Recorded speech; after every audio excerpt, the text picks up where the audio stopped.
Good evening. So, um, when it comes to different decks, last Tuesday we talked about different tarot decks, and some people like oracle decks, and pretty much everybody's gonna pick what they like.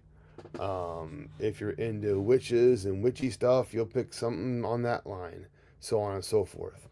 Um, I use tarot because it's what I first learned, and it's what I like, and I know it well. Uh, it's a language that I understand. I think that's the best way to say it. Why tarot for me? Because it's a language I understand. Um, I want to show you some, because it's my show, I can do what I want. I'm going to show you some decks I like. This one, the Secret Language of Light, has art from Daniel B. Holman. The woman who does the interpretation, I don't know, but I've been following Daniel Holman since way before smartphones, when you had to like go on a website with your computer. I like his art. It speaks to me. So I'm talking about like over 20 years ago. I found this guy, and you could order like postcards and stuff from him on the internet. And check this stuff out, man. How good does that show up on the computer? Isn't that interesting? Remembrance. Some of his stuff is symmetrical like that. Some of it's not. Soul Tree. It's where the soul train goes, to the soul tree. Divine Animals. So you get a gist of his art. Some of it's not. Here's the one's a little bit different. Nothing has gone wrong. Isn't that interesting?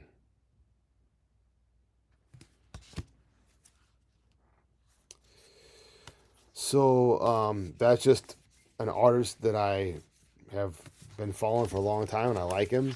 So I got the deck when I saw it.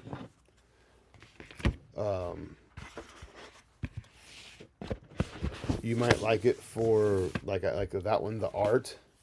You might like it just for what it is to you. This one's pretty interesting. Saints and Mystic. I grew up Catholic, so I already had like an affinity for saints. But this is kind of a small deck. It's not huge as far as number of cards. Of course, my favorite's on top, Saint Joan of Arc. I've had some special interactions with her over the years.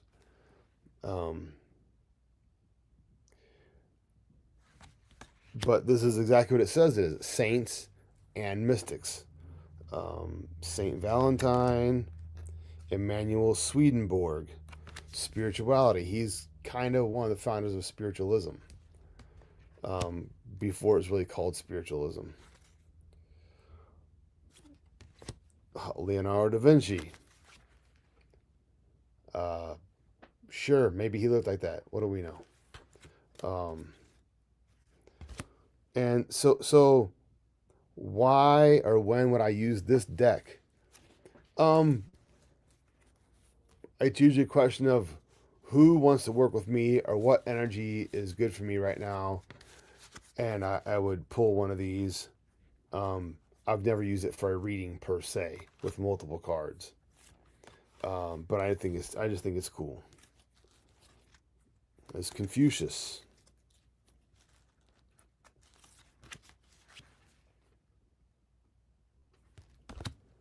Edgar Casey. Well, that's an interesting interpretation of his appearance, Edgar Casey.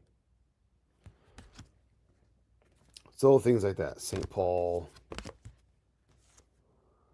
Harry Houdini. Well, that's interesting because he was a fan and believer of spiritualism and then became a debunker when this psychic or spiritualist, whatever, couldn't contact his mom. I think I have the story right. Couldn't contact his mom in the afterlife. So he was like, this is BS. And he became a debunker of spiritualism and mediums, unfortunately. Um, Heal yourself, reading cards. Well, let's just take a real quick look here. Got a couple people watching. I appreciate that. If you have a question, just put it in the comments. So, like, in this, using this, I'd say, like, what is going on with me right now? What do I need to focus in my healing journey? And I might go, ooh, do, do, do, do, self-sabotage. And, look at what that means in my life. Where I'm becoming, how teachable are you? Are you receptive to what's going on? Uh, Self-sabotage, I would look at, how do I get in my own way? How do I, sabotage my own success and so forth? So you get a gist of that. Pretty cool. I like this type of art. Um, some of my colleagues don't like the realistic art because it reminds them of real people. But I like it. So there. Um, Interesting. Patience.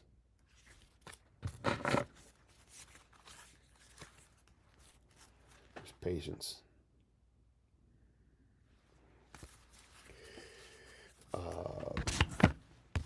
And so I will, if you ask a question in the comments, I'll use one of these decks to answer it quickly. Now, one of my favorites is this Goddess deck, Goddess Power by Colette Baron Reed. She's done many decks.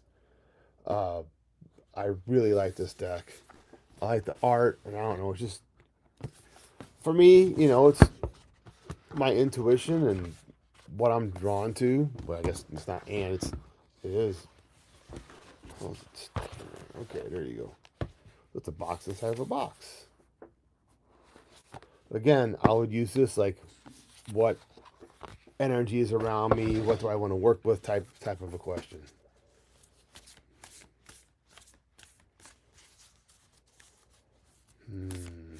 I haven't done this in a long time for myself.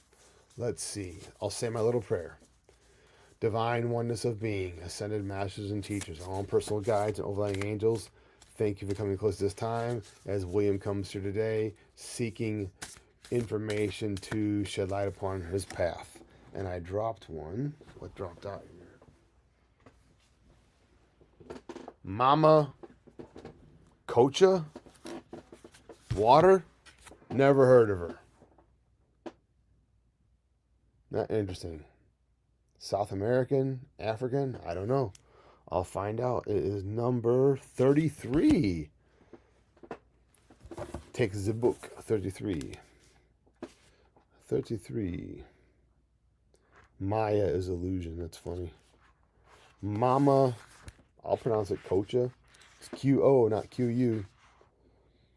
The world we inhabit began from oceanic waters of life. Blah, blah, blah, blah. Water is fluid. Blah, blah, blah.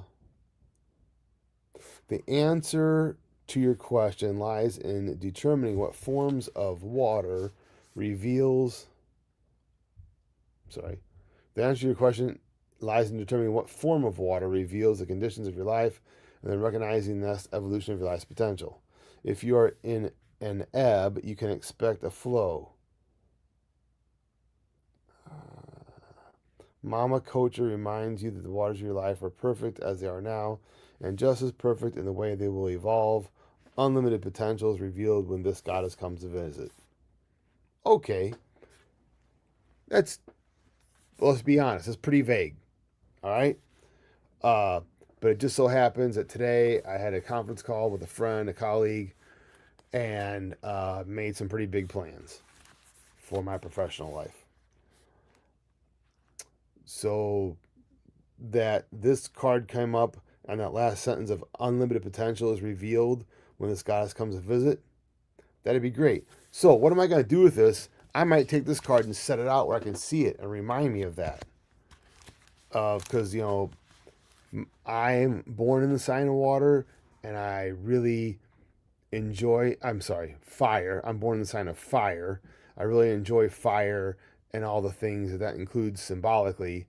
So having some water to focus on and work with will probably be very good for me. Alignment message. Overwhelm and empathy overload has opened up a tidal wave of emotion that feels like it is threatening to engulf you. Well, I don't know about that right now, but okay. Feelings are unruly now, and you may discover that it's difficult to control them as you project their shadowy fears onto the screen of your life. The goddess Mama Kocha says your task now is to detach, step back, and allow your feelings to pass through you like water. Now that makes a lot of sense for me, without judgment or disapproval. 100% yes. Let your fears be washed away with self-love and understanding. The world can be a chaotic place, and uncertainty can create instability where people will act out in incomprehensible ways, move to higher ground, say no to engaging and wait. Now is the time to respond when you feel ready rather than react in the heat of the moment. Let the goddess, Mama Kocha's waters of life hold you up and surround you like the fluid did in your mother's womb. Let love be that water. Okay. That middle part really makes sense to me and how I live my life for sure. So that was a little taste there of the goddess deck. I like the art. I like the variety. I mean, who knew there were that many? There's Gaia, Earth. There's a couple I never even heard of. Yuki Anna. I'd have to look it up. Demeter. Freya, of course, my fire goddess. Oh, two of my favorites in a row. Freya and Kali. Oh, man. So, my favorites, because I resonate with them easily because of the fire and the action, getting stuff done.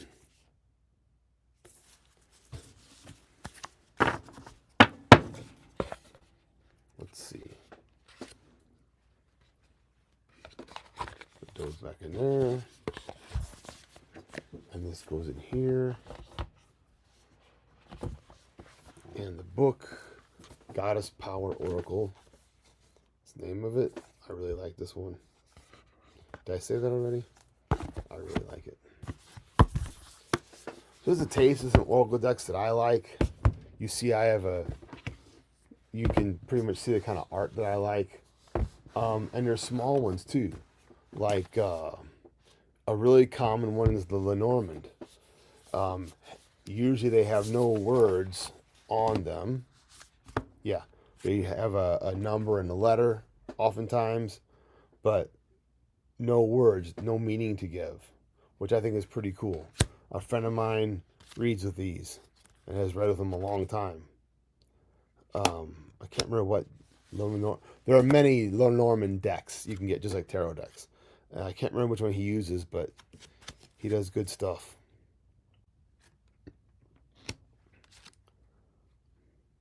See, just a picture of something. K for king, like I guess in the playing deck that'd be a king of spades. A number 30 to look it up in the book and so forth. Yeah, have I used these for a reading? Probably a couple times, rarely ever. Because I know the language of tarot pretty well. Fishy, fishy in the brook. All right. Any questions? No questions in the comments.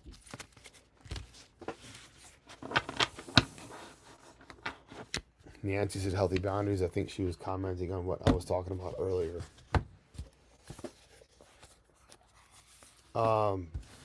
So, if you use cards, tell me what you like. Tell me what you look for. This one's kind of different. I've used it a few times. It's really not my thing. It's the same artist that I like. Fortune telling deck. Kipper fortune telling deck. And it's really the opposite of what I normally like because it does have words on it and tells you exactly what it is, which can be helpful with a person that has really specific questions. Like, hey, I'm going to court Monday. How's it going to turn out? Well, let's see. You know, um, huh? Unexpected income and great fortune, both on the top. Interesting. All right, kids. I'm gonna wrap it up. I'm gonna go to the TikTok Tavern on Magnolia in the city for the little potluck they do occasionally on Tuesdays. If you want to join me, I'll see you there. It's TikTok Tavern on Magnolia, right by Tower Grove Park. They have a potluck, like the I don't know whatever this is, second or third Tuesday of every month or something like that. Anyway, it'll be fun. At least that's kind of fun. I like sitting around talking with people, maybe having a drink. The theme tonight is soup. If you want to bring something, you don't have to bring anything. There's usually plenty of food. Otherwise, peace and love until next time.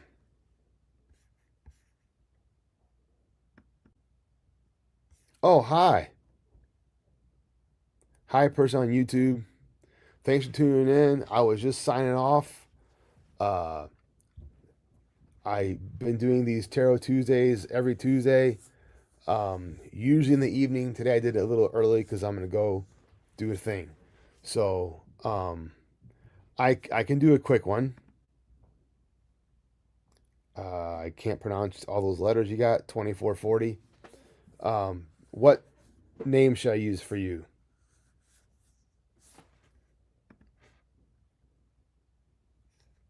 Yeah, just give me a name.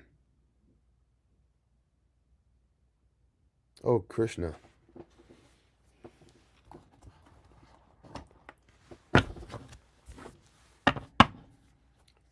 Abhi Krishna at 24. I'm gonna say Abhi. I'm gonna assume that's your name, and say divine oneness of being, ascended masters and teachers, all personal guides and overriding angels. Thank you for coming in close to this time. Abhi Krishna comes here today. Seek information, should light upon a path. Let me get these out of the way and do a little spread.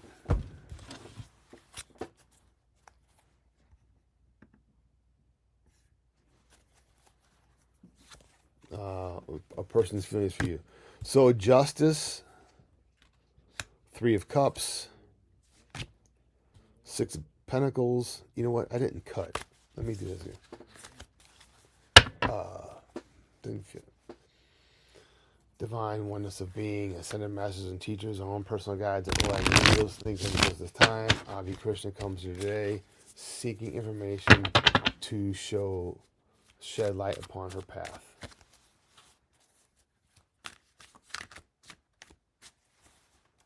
And she has a specific question. We'll see what comes up.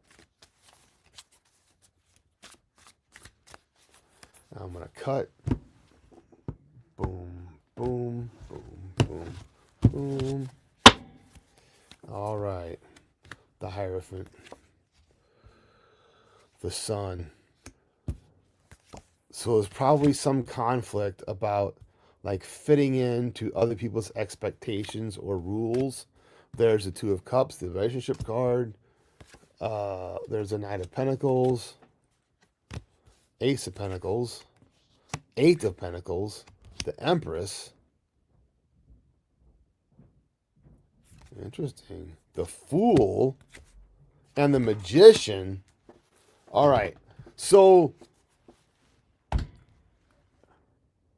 to me, the big message is be true to yourself as a woman and your feminine nature. That's the Empress. The Magician and the Fool together at the end is just mind-blowing, because the main thing like the Knight of Pentacles is probably the man in the conscious mind. The Ace of Pentacles in the future is something new. We'll see what that might be here in a minute.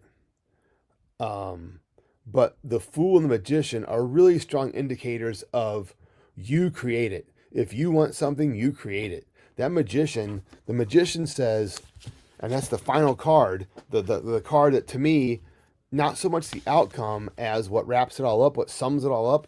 And the magician says, you have all the tools you need right in front of you. You don't have to take any more classes or figure out how to do it. Just create, create, create. Use what you've learned. Okay? That's the main thing. So now in a relationship, I'm very careful with advice on that, because instead of saying, I want this person, as the magician, on your magician's table, so like what you're going to visualize, what you're going to make your goal, is not necessarily going to be that person. It's going to be the ideals. I want a person who has these qualities. I want a person, and not just, thank you. Don't just focus on them. Focus on how I feel. So I'm speaking as if I'm you. I want a person that I'm comfortable with and can feel completely safe with. Whatever qualities you're looking for, you fill in the blank there. My ideal situation, I'm assuming this is romantic relationship you're talking about because of the Two of Cups. But it totally puts the ball in your court, as they say, that you get to create what you want. And if it doesn't work out with this person, it'll work out with somebody.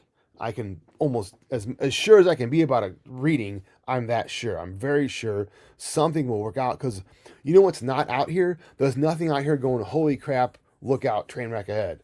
It all is about your empowerment. And the Empress, I love the Empress in the position for you, of you as, oh, okay, first of all, we just talking about goddesses. So here's the visual I have for you. Visualize that you are the Empress, that this is you, and you are a conduit of love. You see the symbol of Venus and the planet Venus. You are all about love. So here's, if I'm you, I'm saying, whatever relationship comes to me, I know it's right because I will be a vehicle of love for this person. I like that a lot. Six of Cups says, another way of knowing it's right is you will have that childlike innocence, no judgment. Okay, so that the reason that's important is because at the beginning you have the Hierophant, who on the positive side is the teacher. On the negative side, which I'm seeing it conflicted with the Sun, so like the negative side of this is like being told what you have to do, or like being given rules or expectations, and maybe that's not what you want. An easy example is the old story, ancient story, like arranged marriage. So you're 14 now, and we're gonna dedicate your relationship to Bob over here, who has a rich family, blah blah blah. And you don't want that. You want to be true to yourself. Well, I'm going to encourage you to be true to yourself, because the Sun, that's a very important thing about the Sun card. It is new beginnings, a fresh perspective, like the Sun coming up. And also has a little bit of that childlike innocence to it, which if you're especially young or have the tendency to be naive, be very careful with that, okay? So there you go. If there's a challenge in it for you, it's going to be that you grow up, that you be mature, that you have a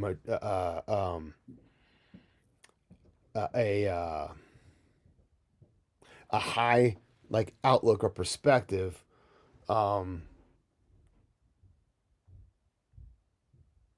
like to be childlike but not childish. That's probably going to be your challenge. Your goal, your expectation for this part of your journey, I would think, is going to be a big part of it. Is going to be being childlike without being childish. And like I said, you're the creator. You got the Magician and the Empress and the Fool. It's all what you want to create, and so go do it. All right, thanks a bunch. I'm glad you got me at the very end there, And peace and love until next time.